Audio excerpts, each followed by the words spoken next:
ছোট বন্ধুরা, ছুটি প্রেজেন্টসে তোমাদের সবাইকে স্বাগত। বনে জঙ্গলে বিভাগে আজ থেকে শুরু হচ্ছে নতুন সিরিজ, বিখ্যাত সাহিত্যিক লীলা মজুমদারের লেখা বাঘের বই। এই গল্পের অলঙ্করণগুলি আমরা নতুনভাবে করেছি মূল অলঙ্করণের ছায়ায়। লীলা মজুমদারের সম্পর্কে নতুন করে বলার কিছু নেই, তার চেয়ে বরং শুনে নিই কবি শঙ্খ ঘোষ কী লিখেছেন তার সম্পর্কে। কবি শঙ্খ ঘোষ লিখেছেন, গল্প উপন্যাস পড়ে কত রকমভাবেই উদ্বোধিত হয় মানুষ, কিন্তু সবচেয়ে বেশি মনের আরাম পাওয়া যায় বাংলার কোন লেখায়, কার লেখায়? এর উত্তরে আমাদের অনেকেরই প্রথম মনে পড়বে লীলা মজুমদারের নাম। যে কোনো বয়সের পাঠক, যে কোনো স্তরের পাঠক, যে কোনো প্রবণতার পাঠক তাঁর লেখার মধ্যে মুক্তি পেয়ে যান স্বচ্ছ এক শৈশব সরসতার দিকে। এর মানে অবশ্য এ নয় যে লীলা মজুমদার শুধু শিশু সাহিত্যের লেখক। এর মানে কেবল এই যে ছোটবেলাকার হালকা মনটাকে তিনি স্বচ্ছন্দে ধরে রাখতে পারেন ছোট বড় সবারই জন্য তার লেখায়। যে লেখায় খোলা থাকে এক ভালোবাসার জগৎ, পশু পাখি প্রকৃতি মানুষে মিলিয়ে যে জগৎ, কৌতুকে কল্পনায় উদ্ভটে বেদনায় মিলিয়ে নিয়ে যে জগৎ, সে জগতে পৌঁছলে কখনো আমরা দেখতে পাব চাঁদনি রাতে দুঃখী কুকুরেরা সত্যি ঘুমোয় না, সারা রাত চাঁদের দিকে মুখ তুলে হু হু করে কাঁদে। আবার কখনো বা শুনতে পাব এমন তুখোড় ইংরেজিতে বলা কথা, চুপ, চোখ ইজ জলজলিং। লীলা মজুমদার একবার বলেছিলেন যে যথার্থ সাহিত্যের জন্ম হৃদয়ের মর্ম মূলে, সেখান থেকে জেগে ওঠে তাঁর লেখা। তার পাঠকেরও হৃদয়ের মর্মমূলে সহজেই তিনি পৌঁছে যান। তাই লীলা মজুমদার রচিত বাঘের বই প্রথম প্রকাশিত হয় 1969 সালে। এই বইটি বাঘ নিয়ে লেখা কয়েকটি গল্পের সংকলন। 1968 সালে চিলড্রেন বুক ট্রাস্টের হয়ে লীলা মজুমদার ইংরেজিতে লিখেছিলেন টাইগার টেলস। 1969 সালে তিনি এটির অনুবাদ করেন। প্রকাশক ছিল চিলড্রেন বুক ট্রাস্ট। বইটির ছবিগুলো এঁকেছেন পুলক বিশ্বাস, আর ভূমিকা লেখেন ভারতের তৎকালীন শিক্ষামন্ত্রী ত্রিগুণা সেন। লীলা মজুমদার রচিত বাঘের বই নামক গ্রন্থের ভূমিকায় ভারতের তৎকালীন শিক্ষামন্ত্রী ত্রিগুণা সেন লিখেছেন, গ্রামের চারপাশে বাঘ ঘুরে বেড়ালে সেখানকার জীবনযাত্রা ভারী জমে ওঠে। অনেক বছর আগে পূর্ব বাংলার গ্রাম মশুয়াতে বাঘেরা চলে ফিরে বেড়াতো। মশুয়ার সেই সব বাঘের গল্প দিয়েই বাঘের বই শুরু হচ্ছে। তাছাড়া কাছাড়ের নীল পাহাড়েও বাঘ ছিল। বর্মা থাইল্যান্ডের ঘোর জঙ্গলে মানুষ গিয়ে কি করে বাঘরা তাও দেখত। আর ভারতের উত্তর পূর্ব কোণে লুসাই পাহাড়ের বাঘ মাঝে মাঝে মানুষ ধরে খেত। এই বইয়ের গল্পে এরকম অনেক বাঘের দেখা পাওয়া যায়। গল্পগুলো ভারী রোমাঞ্চকর, কয়েকটি হাসির, কয়েকটি দুঃখের, সবগুলি যেন চোখের সামনে ফুটে ওঠে। এসব গল্প পড়লে বাঘের বিষয়ে অনেক কিছু জানা যায়। শ্রীমতী লীলা মজুমদার এই গল্পগুলি লিখেছেন। ছোটদের বই লেখার জন্যে বাংলাদেশে তাকে অনেকেই চেনে। আশা করি বাঘের বই সেই রকম আদর পাবে। New Delhi, 28 November 1968। বাঘের গল্প। আমি যখন ছোট ছিলাম, আমরা আসামের পাহাড়ের উপর সুন্দর একটা ছোট শহরে থাকতাম। শহরের চারদিকে সরল গাছের বন, ছোট ছোট পাহাড়ি নদী, ঝর্ণা। মে জুন মাস ছাড়া প্রায় সারা বছরই সেখানে বড় ঠান্ডা। শীতকালে দিন রাত সরল গাছের পাতার মধ্যে দিয়ে উত্তুরে হাওয়া বইত, আর দীর্ঘ নিঃশ্বাসের মতো শোঁ শোঁ শব্দ হতো। আমরা থাকতাম একটা লম্বা নিচু একতলা বাড়িতে। তার নীল টিনের ছাদ, তার উপরে বৃষ্টি পড়লে ঝমঝম আওয়াজ হতো। বাইরে নাশপাতি গাছের মধ্যেও হিম বাতাস উহু করত। দূরে কোথায় একটা শীত লাগা কুকুর করুণভাবে চিৎকার করত। কিন্তু বাড়ির ভিতরে আমরা সবাই মোটা লেপের নিচে আরাম করে জড়সড় হয়ে বসে বাবার কাছে কিংবা আমাদের রাঁধবার লোক যামিনীদের কাছে গল্প শুনতাম। আমাদের বাড়িতে মা বাবার পরেই ছিল যামিনীদার স্থান। খাসা লোক ছিল সে, আর তার চেয়েও খাসা গল্প বলতো।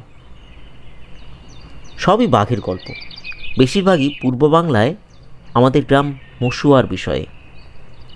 ওইখানে আমাদের বাড়ি ছিল, ওইখানেই আমাদের বাপ ঠাকুরদারা জন্মেছিলেন।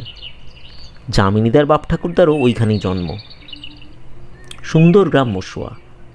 একদিকে অনেক দূরে ছিল কাছাড়ের নীল পাহাড়, অন্যদিকে গ্রামের খুব কাছ দিয়ে বয়ে যেত চঞ্চল ব্রহ্মপুত্র নদী। আম, কাঁঠাল, নারকেল গাছ আমাদের গ্রামটিকে ছায়ায় ঢেকে রাখত। দিঘি ছিল, গভীর সব পুকুর ছিল, তারা জায়গাটাকে শীতল করে রাখত। গাঁয়ের চারপাশে সেগুন, মেহগনি, বাঁশ গাছের ঘন বন। সেখানে কত রকম পাখি আর বুনো জানোয়ার থাকত, বাঘ, শেয়াল, বুনো শুয়োর, কুমির, গোসাপ ইত্যাদি। বাঘগুলো গ্রামের ভিতরে এসে ঘুরে বেড়াতো। বড় বড় ডোরা কাটা আসল বাঘ আর ফুটকি দেওয়া ছোট চিতা বাঘ। তারা গরু ভেড়া নিয়ে যেত, আর মাঝে মাঝে ছোট ছেলে মেয়ে এমনকি বড়দেরও মেরে ফেলত। সেকালে রাত হলে সবাই দরজা জানলা এঁটে বন্ধ করে যে যার বাড়িতে থাকত। বাইরে গাঁয়ের পথে বাঘরা দাপাদাপি করে বেড়াত। মশুয়ার বাঘের বিষয়ে কত যে গল্প শুনতাম, আর কি যে ভালো লাগতো সে আর কি বলবো। বাছুরের গল্প। একদিন যামিনীদা তার শ্বশুরের বিষয়ে এক গল্প বলেছিল। শ্বশুর অন্য লোকেদের মতো ছিল না, ভারী চুপচাপ মানুষটা। এত চুপচাপ যে নিজের বউয়ের ভয়েই জুজু। কিন্তু গাঁজা খেয়ে যেই না নেশা ধরত, অমনি তার অমন সাহস হতো যে সিংহের সামনে দাঁড়াতেও ভয় পেত না। এক শীতের রাতে যামিনীদার শ্বশুর তক্তপোষে বসে তামাক খাচ্ছিল। ঘরের কোণে তেলের বাতি মিটমিট জ্বলছিল। বাইরে গাছ থেকে শুকনো পাতা ঝরে পড়ছিল। দরজা জানলায় হুড়কোয়াটা, পাছে ঠান্ডা হাওয়া আর বুনো জানোয়ার ঢুকে। এমন সময় বুড়োর গিন্নি এসে বললে, তেঁতুলতলা থেকে বাছুরটা তুলেছিলে? বুড়ো চমকে জেগে উঠল। তাই তো, বাছুরের কথা তো মনে ছিল না। তাড়াতাড়ি তাকে ঘরে না আনলে যদি বাঘে ধরে। একটা মশাল জ্বালাবারও তর সইল না। ধুম করে দরজা খুলেই অন্ধকারে পা বাড়ালো। কানে এলো বাছুরটা ভয় পেয়ে ডাকছে। শ্বশুর পা চালিয়ে এগিয়ে গেল। হঠাৎ দেখে পথের পাশেই বাছুর। বুড়ো ভাবল, আহা বেচারা, পাছে বাঘে ধরে তাই দড়ি ছিঁড়ে পালিয়ে এসেছে। কোনো কথা না বলে বাছুরটাকে কোল পাঁচা করে তুলে নিয়ে শ্বশুর বাড়ির দিকে ছুটল। বাছুরটা মহা ভয় পেয়ে ছটফট করতে লাগলো। বুড়ো সহজে ছাড়বার পাত্র নয়। বাছুরটাকে বুকে চেপে ধরে আরও তাড়াতাড়ি চলল। দরজার কাছে এসে পৌঁছতেই এক চিলতে আলো বাছুরের গায়ে পড়ল। শ্বশুর অবাক হয়ে গেল।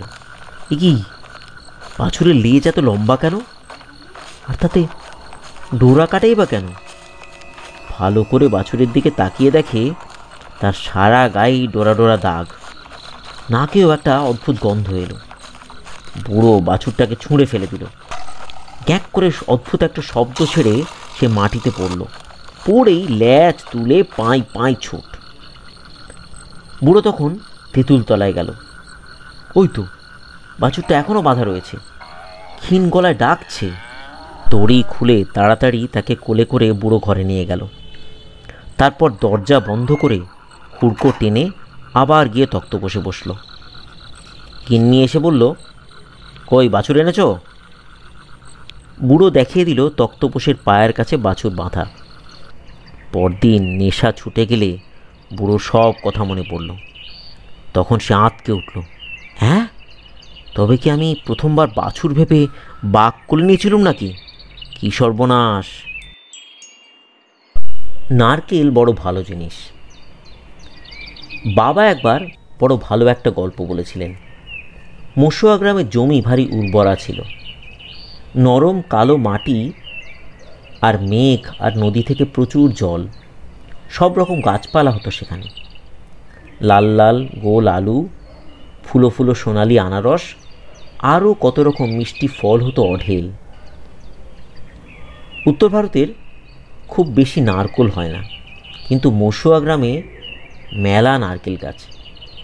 তাদের শক্ত গোল গুঁড়ি, মিহি লম্বা পাতা আর একেবারে মগ ডালে থেলো থেলো নারকেল। প্রত্যেক বাড়িতেই নারকেল গাছ ছিল। তাদের যত্নই বা কত! ভালো ভালো নারকেল দিয়ে রান্না ছাড়া কোনো ব্যাপার বাড়ির ভোজই সম্পূর্ণ হতো না।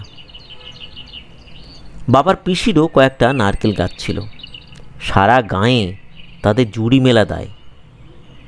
নিজে সেগুলির দেখাশুনো করতেন। ফল পাড়ার সময় কড়া পাহারা দিতেন।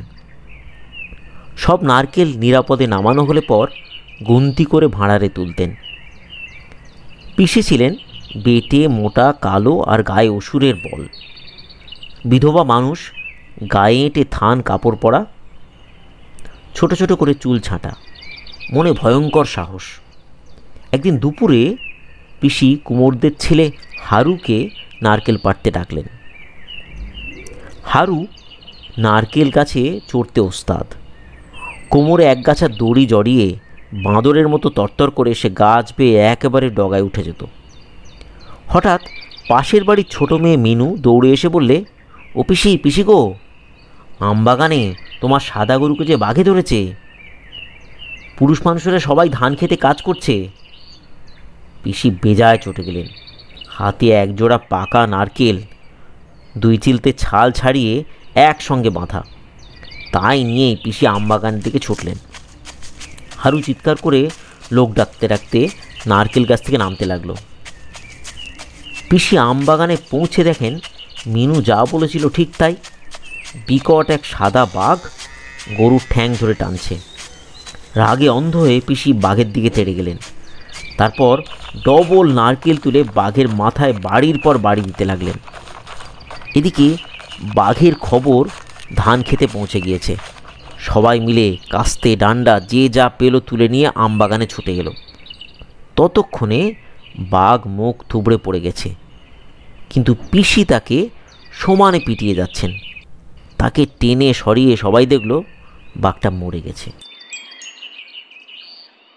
ছোট বন্ধুরা, এতক্ষণ তোমরা শুনছিলে লীলা মজুমদার রচিত বাঘের বইয়ের প্রথম পর্ব।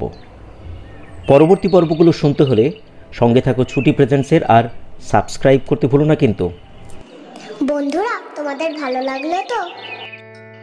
বন্ধুরা, আমাদের এই উপস্থাপনা ভালো লাগলে অবশ্যই সাবস্ক্রাইব বাটনে ক্লিক করো আর বেল আইকন প্রেস করো।